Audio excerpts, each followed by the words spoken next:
দাদুর বাড়ি মধুর হাঁড়ি। হ্যালো গাইস, আসসালামু আলাইকুম। I hope you are well. So আজকে আপনাদের সাথে শেয়ার করব আমি আমার দাদু বাড়িতে এসে কী করলাম। আমি দাদু বাড়িতে এসে অনেক মজা করেছি। এই মজাটা কম বেশি সবাই করে। তো সামনেই আমার হচ্ছে চাচাতো ভাই আর বড়বুতো ভাই আর বড়বুতো বোন। আর এটা হচ্ছে আমার চাচাতো ছোট বোন। আর আমরা সবাই একখানে হলে সবসময় দুষ্টুমি করি। আমি ওখানে ওদের সাথে দুষ্টুমি করছিলাম আর বলছিলাম যে, এখান থেকে সরো, সরো, সরো, আমি যাচ্ছি সরো।"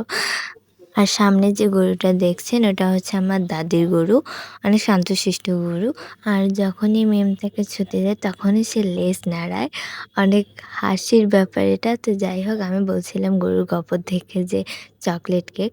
আর এটা হচ্ছে আমার দাদুর বাড়ি। এখানে তার পাশে হচ্ছে কলা গাছের বাগান। তো এখানে আমরা অনেক দুষ্টুমি করছিলাম।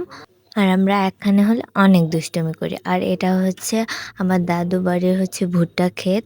অনেক সুন্দর। আমার কিন্তু এই গ্রামের দৃশ্যগুলো অনেক ভালো লাগে। কার ভালো লাগে কমেন্টে বলে যাবেন।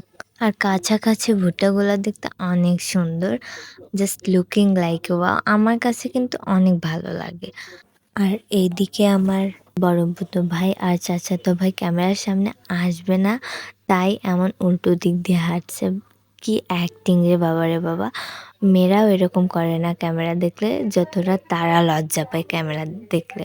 আমরা তাদেরকে নিয়ে হাসাহাসি করছিলাম আর বলছিলাম, "একটু পিছনে তাকাও, পিছনে তাকাও।"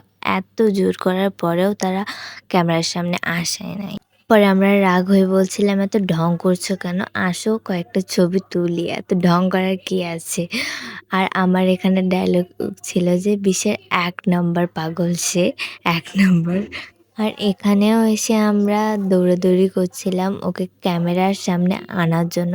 এরপরেও সে আসবে না, মানে ক্যামেরা দেখলে কতটা যে লজ্জা পাচ্ছে। একটু আগেই বললাম যে মেয়েরাও এরকম ক্যামেরা দেখলে লজ্জা পায় না, যতটা সে পায়। আর এখানে দেখো ক্যামেরা দেখে কীরকম দৌড় মারলো একটা।